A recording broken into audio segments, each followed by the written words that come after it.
Welcome. I'm a member of the Worship Committee of First Unitarian Church of Alton. At this time, we are facilitating these online services until we can safely gather again in Alton. My name is Peg Flack, and Roddy Biggs will be joining us for this service for you on Sunday, November 22nd, 2020. A special welcome to you if you are exploring our fellowship today. We're a free and spirited community dedicated to the responsible search for truth and meaning. Here we seek wisdom beyond our own experiences, being in right relationship with one another within our community and the planet.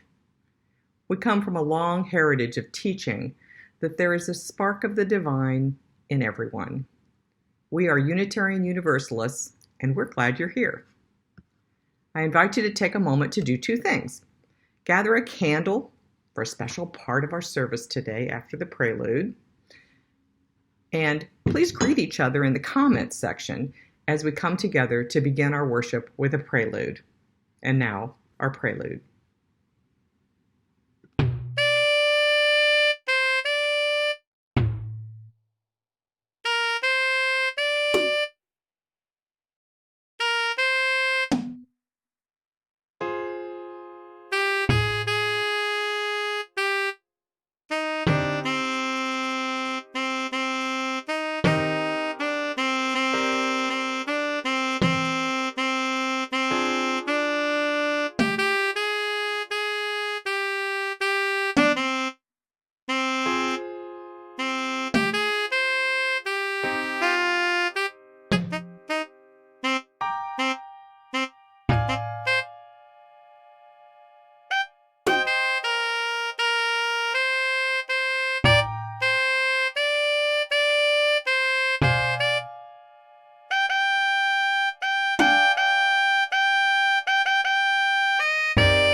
We have a tradition in our fellowship of lighting a chalice as we begin our service.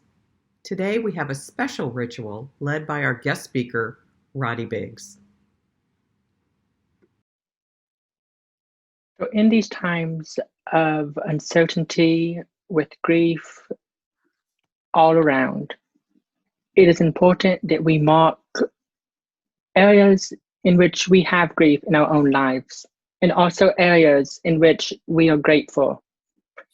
In preparing for this service, I stumbled upon a ritual created by Catherine Ripon-Starr titled COVID-19 Grief and Gratitude. We are going to take part in such a ritual today. I want to thank some of your own worship team members for joining me and helping make this a special event. The impact of the COVID-19 pandemic is real for all of us. whether we are touched by it directly or indirectly. Some of us know people who have the virus, and the impact is getting closer as we learn of second cousins and friends of friends who have died of COVID-19. This morning, we share a ritual to recognize the deaths due to COVID-19, to note the particular pain of grieving in isolation, as well as to lift up in gratitude all the frontline workers, the healthcare workers, the grocery store workers, janitors, and domestic workers. Here we have a candle.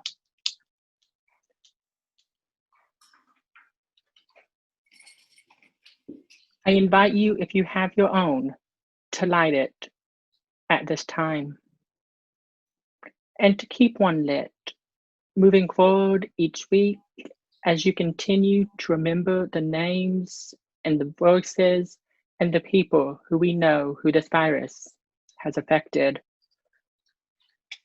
So as I said, if you have one, I invite you to join me now in lighting a candle of grief and gratitude. I invite those who have gathered with me to say a few words and invite you to speak the names in your heart after your individual parts. So now, if we could all say the words together, we light this candle. In honor of all those working on the front lines in hospitals, nursing homes, grocery stores, and gas stations.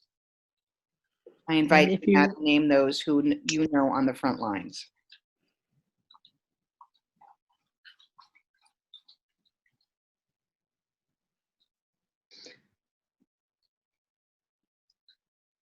We light this candle to send our love to those dying in isolation, especially those who we know and those who are loved by those we know.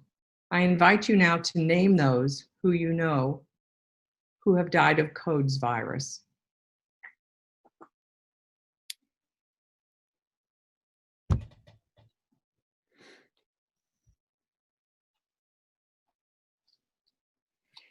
We light this candle. To send our love to all those grieving deaths of all causes. I invite you now to name those who you know of who are grieving.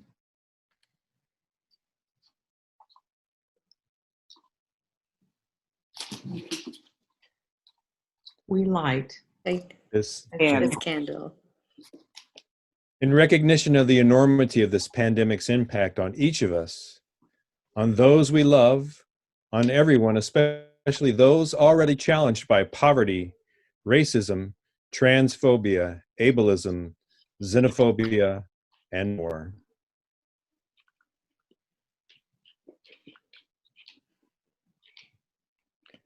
We light this candle. In grief, in honor, in recognition, and most of all, in love. Our first song this morning comes from the First Unitarian Universalist Congregation of Ann Arbor and is performed by two very special individuals. The song is one that calls us to action, one that calls us to circle round for freedom.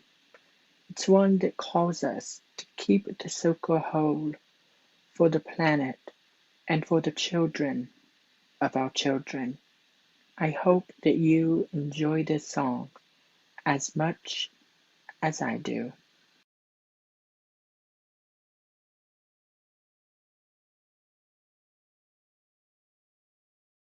Circle round for freedom, circle round for peace, for all of us imprisoned, circle for release,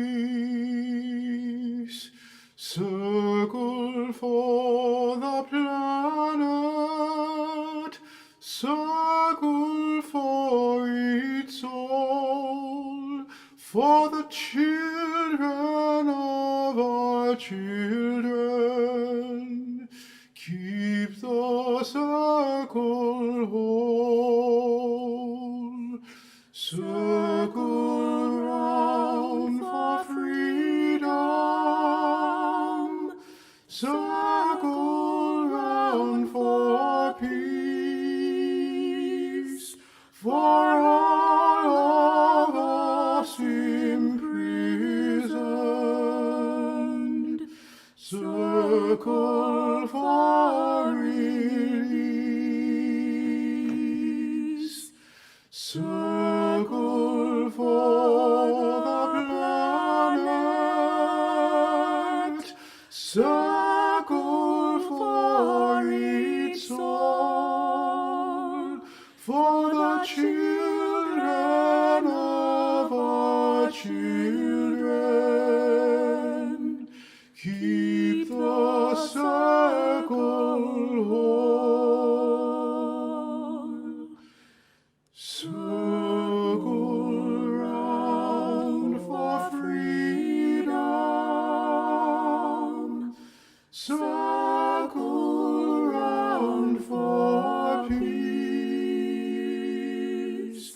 For all of us imprisoned.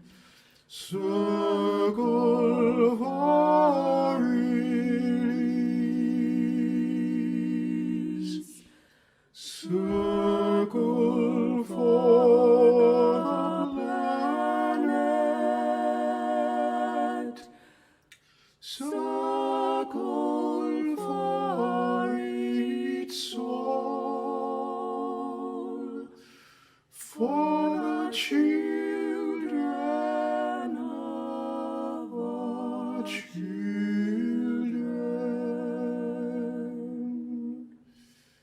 Keep the circle whole.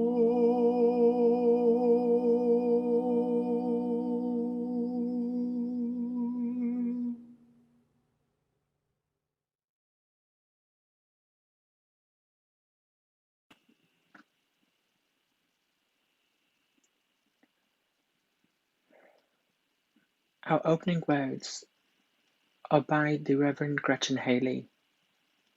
Give up this fight for some other moment, some other life than here and now. Give up this longing for some other world, the wishing for other choices to make, other songs to sing, other bodies, other ages, other countries, other stakes. Purge the past, forgive the future, for each come too soon. Surrender only to this life, this day, this hour, not because it does not constantly break your heart, but because it also beckons with beauty, startles with delight. If only we keep waking up. This is the gift we have been given. These body clothes, this heartbreak, this pulse, this breath, this light, these friends, this hope. Here we remember ourselves, all a part of it all. Give thanks together.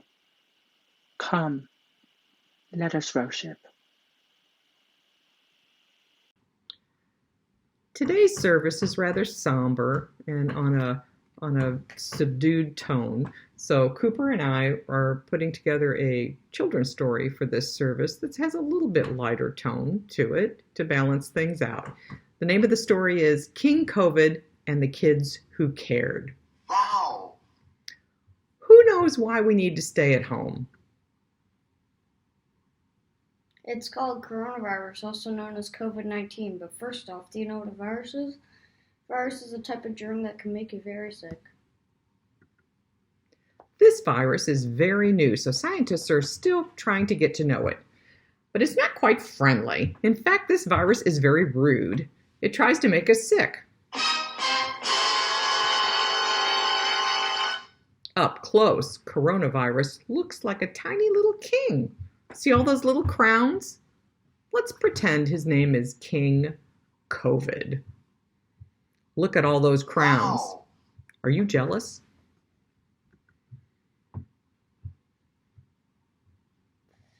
How does King Cavid break into our cells? Imagine him using his crowns like a key to pick open a cell's lock. King Cavid doesn't know that we have a secret superpower to fight back. What is the superpower, you ask? The superpower is Caring.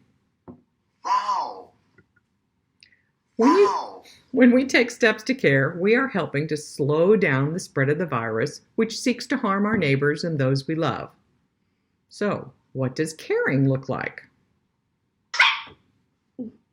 superpower step 1. Wash your hands. Washing our hands with soap and water for 20 seconds will protect us from spreading the virus to ourselves and others. Wow. Superpower step number 2. Try not to touch your face. This will make it much harder for King Cavid to get to your eyes, nose, and mouth.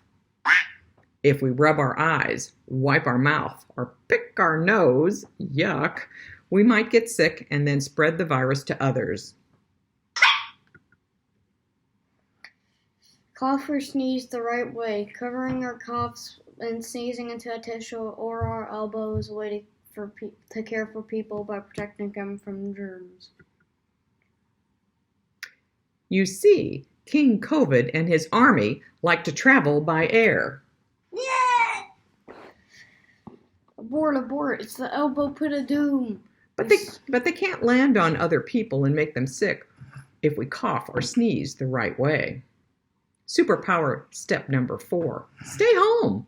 We also care by staying at home as much as possible. This helps keep the virus from spreading to others. This is not easy and will not last forever, but by doing this, we are working together to fight against King Cavid and his army. Wow. Superpower step number 5. Reach out to others. Think about people you miss and show them you care. Mail them a picture, write a letter, say a prayer for them, or talk to them over the phone. Now you know all the things. How would you like to apply your superpower? My superpower, Roger. Let's practice our superpower every day. We can make a difference in the world when we choose to care. Care. Well, when life gives you lemons. However we meet, in person or online, we are held in love and find communion with each other. No walls confine us. May our faith be strengthened, and may our practice of loving kindness enrich all lives.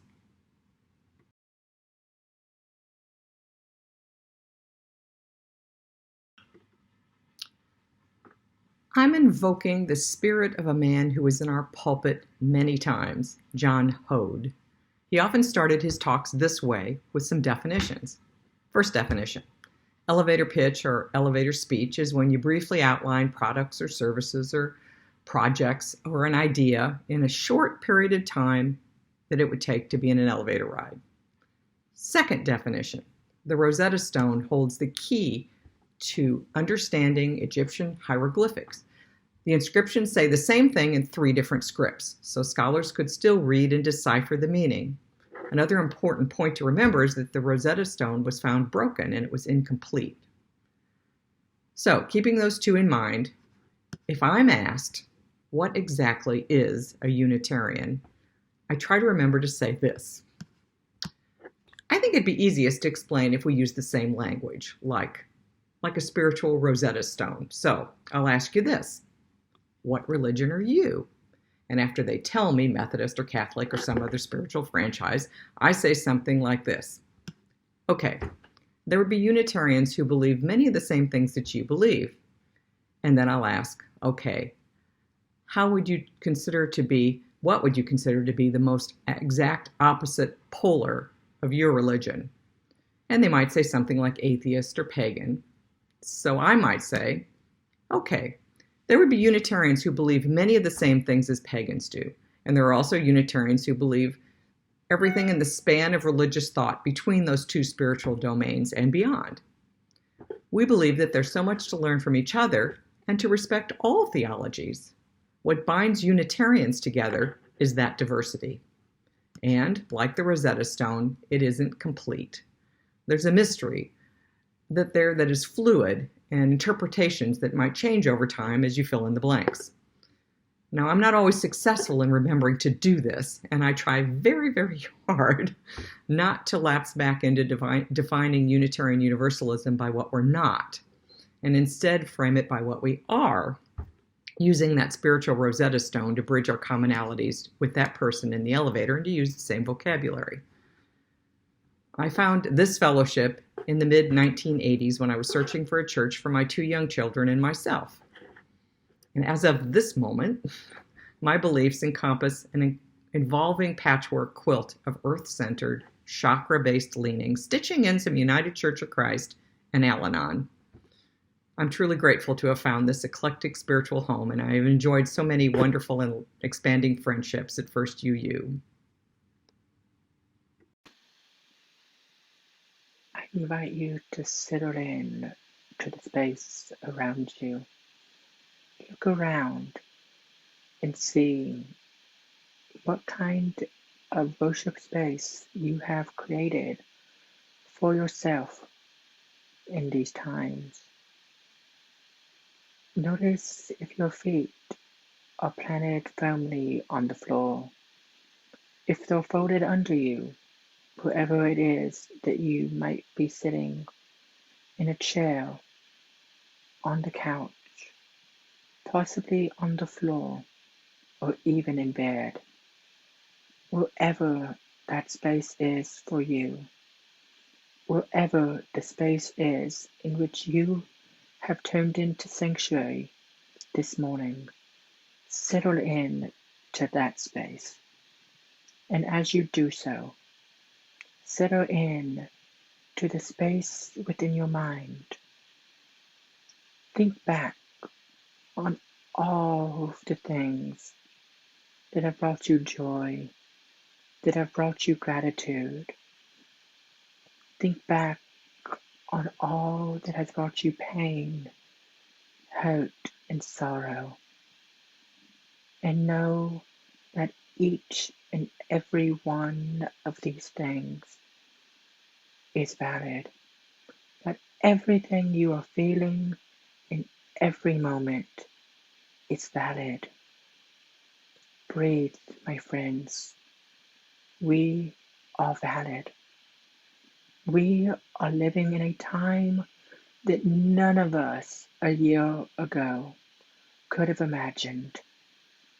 And that I hope, and I feel we all hope, that generations from now, people will never know, will never have to know what we went through. But here we are, dealing with stress, dealing with uncertainty, dealing with loss and sadness and pain, yet also with hope and dreams and aspirations, with goals for ourselves and the nation, with plans for our faith communities to counter white supremacy and shelter colonialism, with plans for us to do this work, to nurture spiritual growth, to see the inherent worth and dignity in every person, no matter how hard that work might be. Friends, settle in to the space around you. Settle in to your mind, to your bodies, and to your spirits. And know that you are never alone, that each of us journey this path together, that we are all connected through a great and interconnected web of all existence. Friends, may you remember this always, and may you ask for support whenever you need it. Settle in to that space around you, that space within your soul, in your mind, and in your body, today and whenever you need to do so. Breathe, my friends, in and out, in and out. Amen, and blessed be. Our second song comes from Dave Rowe and is titled A Song of Gratitude. Enjoy.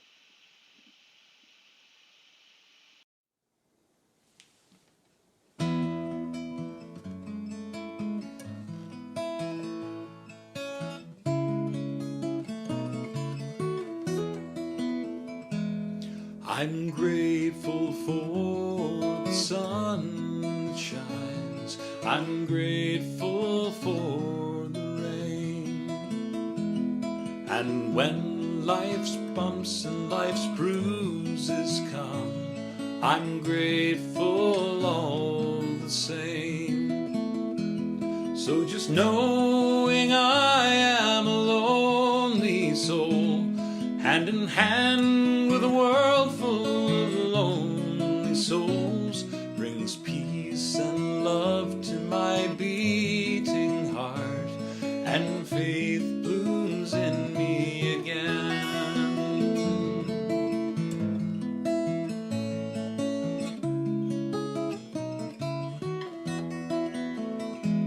I'm grateful for music that I may hear.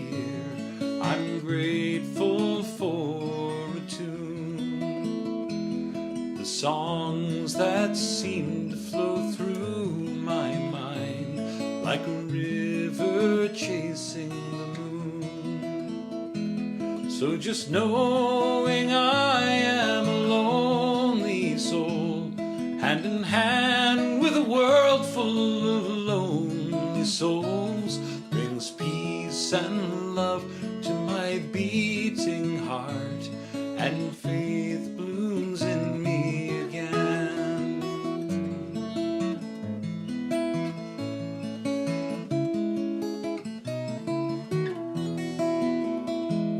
I'm grateful for a smiling face. I'm grateful to see you today. I'm grateful for nature around us all, and for feeling each joy and each pain. Somehow knowing we are all lonely souls, hand in hand with every lonely soul, brings peace and love to each beating heart, and faith blooms in us again. And what is this faith that I'm speaking of? It isn't in some old bearded man up above. It's music and poetry, beauty and love in all of us everywhere. It's music and poetry, beauty and love in all of us everywhere.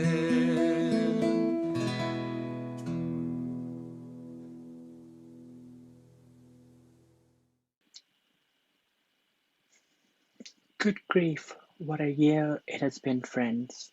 Where has the time gone? Why does it seem like only yesterday? was January 1st, 2020, while also seeming like this year has lasted for 5 years.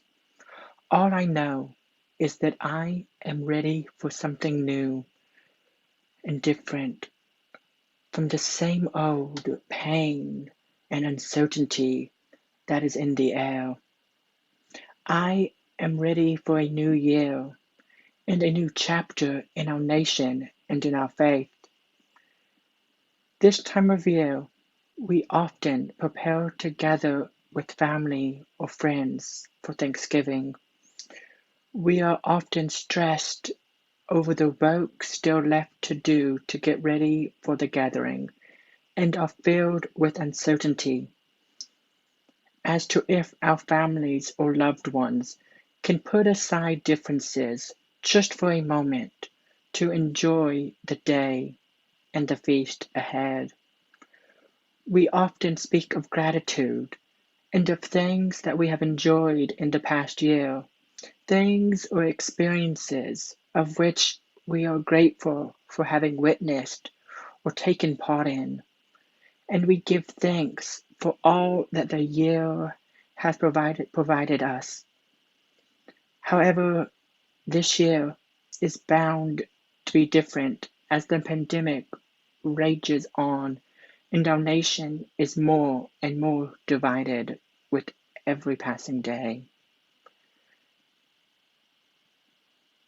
How then, friends, with so much pain and uncertainty in the air, can we speak of gratitude?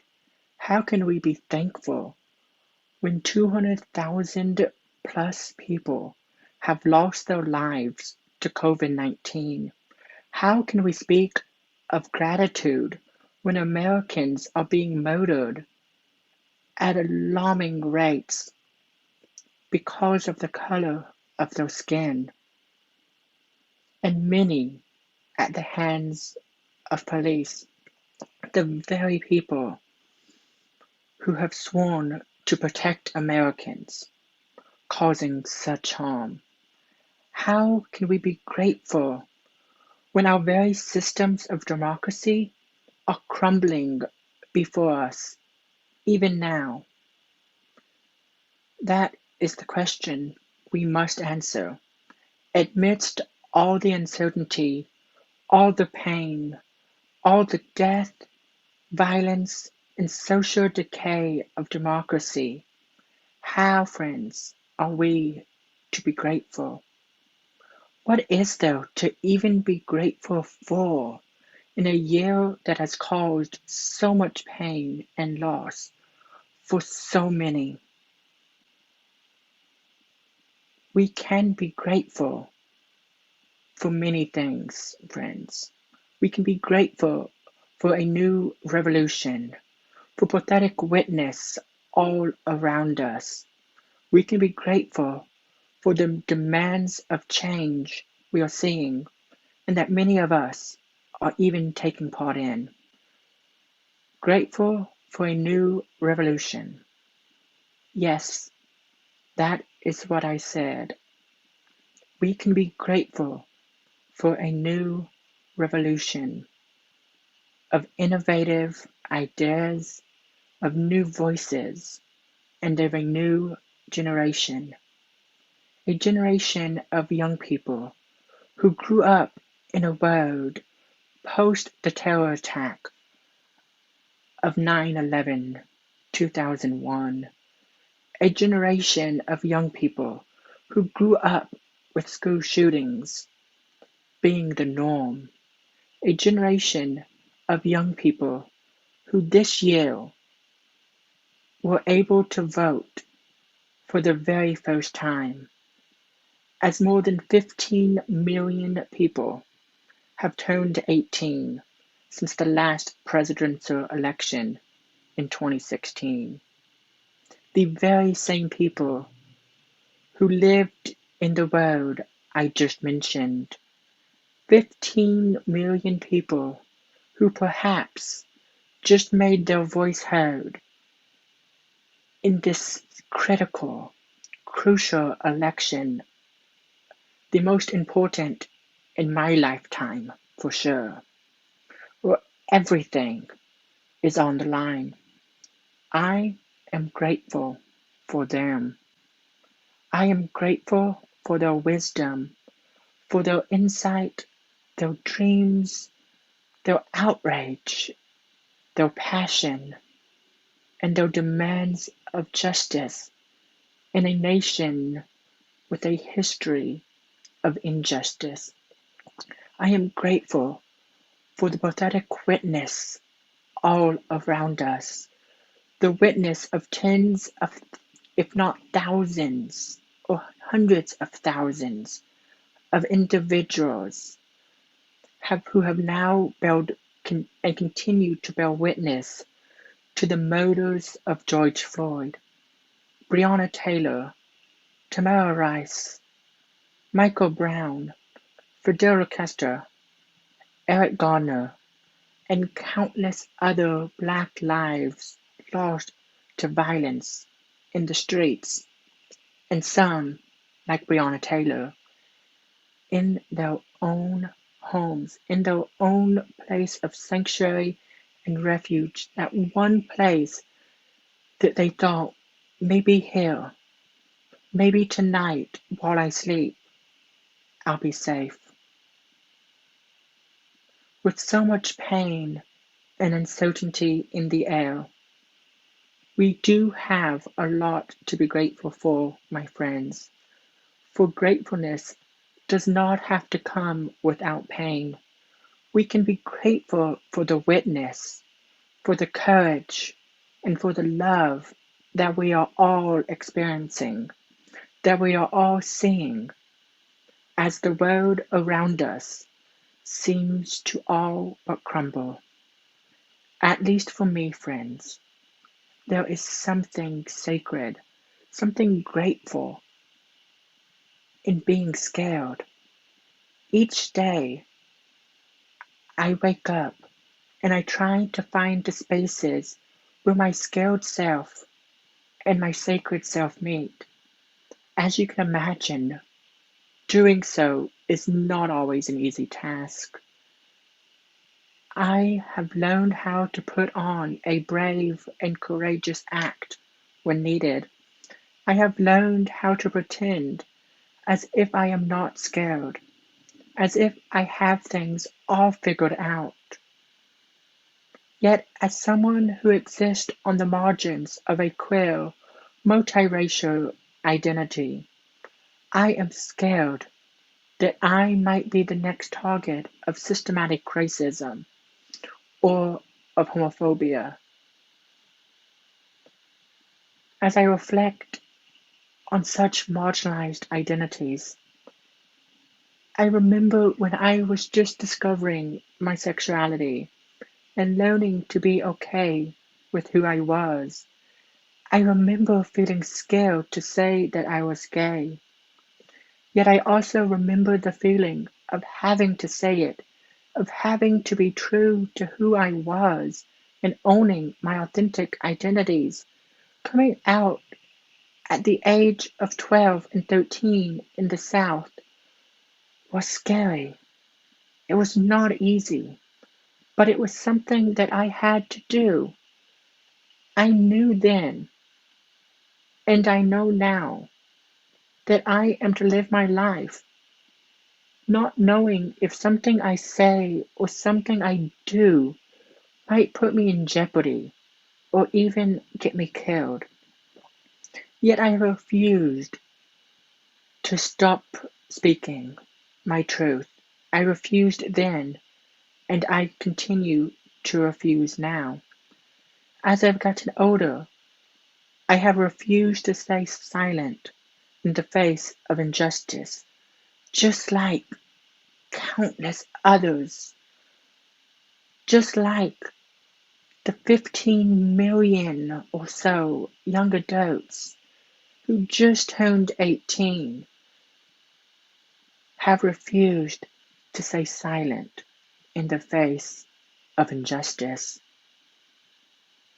I have grounded myself in a faith and have started pursuing a call to ministry where I know that I am to use my voice, my privilege, and the power granted to me to uplift the voices of those who are scared and to help those who have not yet found their voice or who feel like they do not have one or they cannot use their voice, to empower them to be able to speak for themselves, to let them know that they do have a voice at the altar of life, that they do belong in the conversations worth having, and that they must demand to be listened to.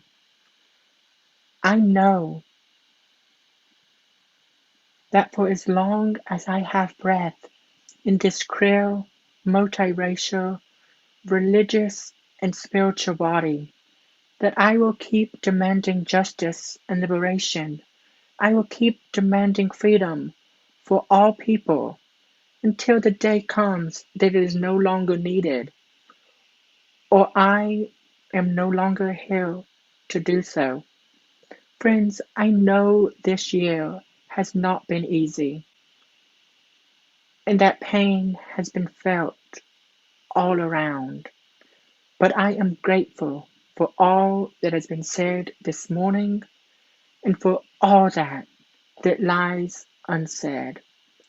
Friends, to what or for what are you grateful? We have so much to be grateful for this year. It just might not be that in the expected, the usual, or the norm. After all, it is 2020, and it's been a year of the unexpected, the unusual, and the strangest events that I have ever witnessed. Whatever it is that you are grateful for, may you find something this holiday season in which you are, and may you carry that gratefulness and that passion with you into the new year. Friends, there is work to be done, that is for sure. There are lives to be changed and justice to be had. May we be the ones to bring it forward. May we listen to those who are asking us to do just that. And may we be grateful, even when the idea of being grateful for something seems far off and distant. For there is a lot to be grateful for this year. May it be so. Blessed be, and Amen. It would be quite a feat to now pass the collection plate virtually, so we'll just place a little reminder here that contributions to the sustenance of this church are certainly welcome through mail or from the online Givelify app. Thank you. To the work of the church, which is weaving a tapestry of love we call community, we dedicate ourselves, and these are offerings. For things in our hearts that we hold in silence, we now take a moment to recognize them and to bring us into awareness of those things most important in our life through thought or meditation.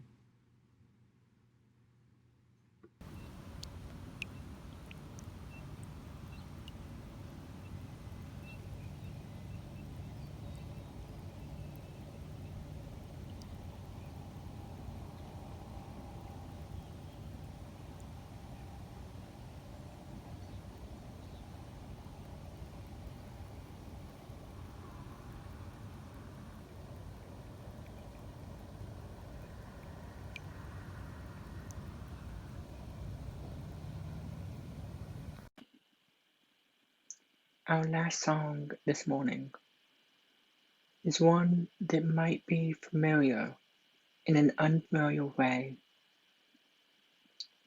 It is titled Water's Going to Breathe, and the words are the words of Gretchen Haley, the words that were used for our opening words this morning. Sit to music with Gretchen and the Reverend Christopher Walken Lamb, who wrote a musical response to it.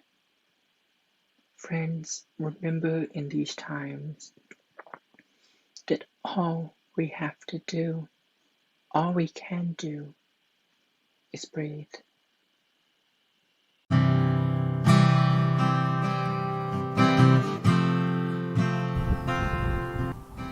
Give up the fight for some other moment, some other life than here and now. I'm just gonna breathe.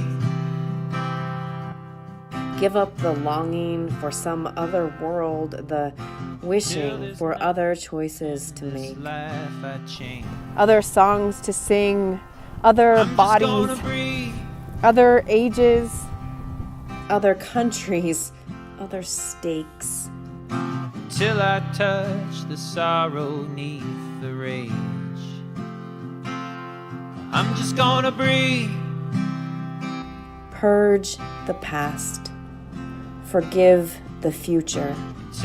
For each comes too soon.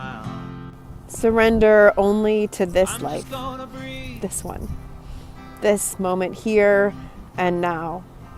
Surrender only to this day, this hour, this breath. Not because it does not constantly break your heart, but because it too beckons with beauty, startles with delight. If only we can keep waking up to this gift. This is the gift we have been given.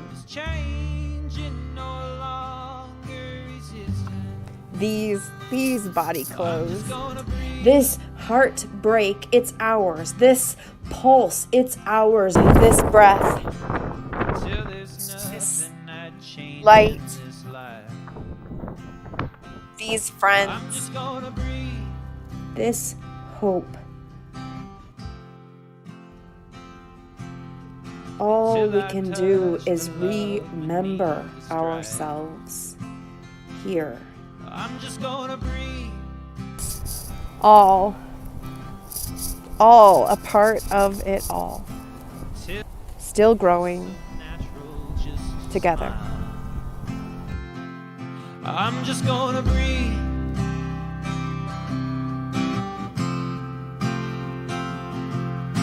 Until I'm glad to breathe here for a while. We'll give up the thought for some other love. There's hope in the way that you are living. We'll give up the thought for some other love. It's changing, no longer resisting. Come on and breathe, breathe, breathe. Come on and breathe, breathe, breathe. It's gonna breathe, breathe, breathe.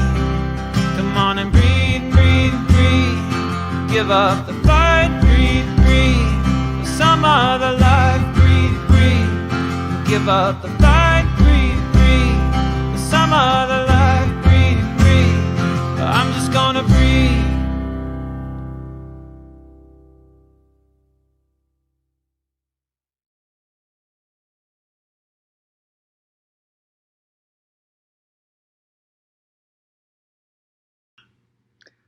Our service is now concluded.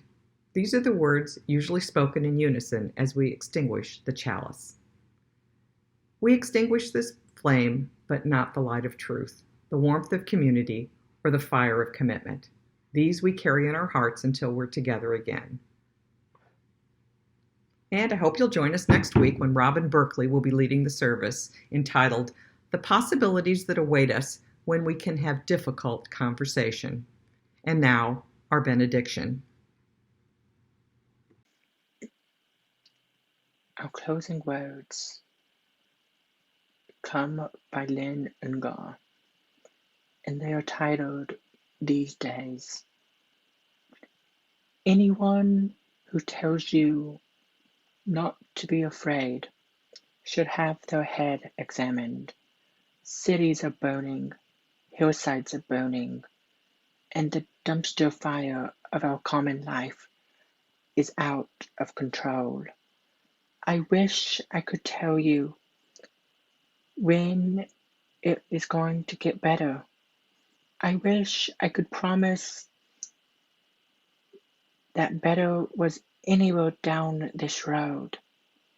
I miss dancing, bodies in something between conversation and flight. I miss singing the way we trusted the air that moved between us. I miss the casual assumptions that everything would be all right in the morning. These days, I'm trying to beyond these small things. A ripe tomato, the soothing rain. These days, I'm trying to remember the songs of Lamentations. All still songs. Friends, our service is over. But may our service continue on, renewed, refreshed, and inspired. May we find gratitude even in the smallest things, like the morning mist or the ripe tomato. May it be so. Amen, and blessed be.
Thank you.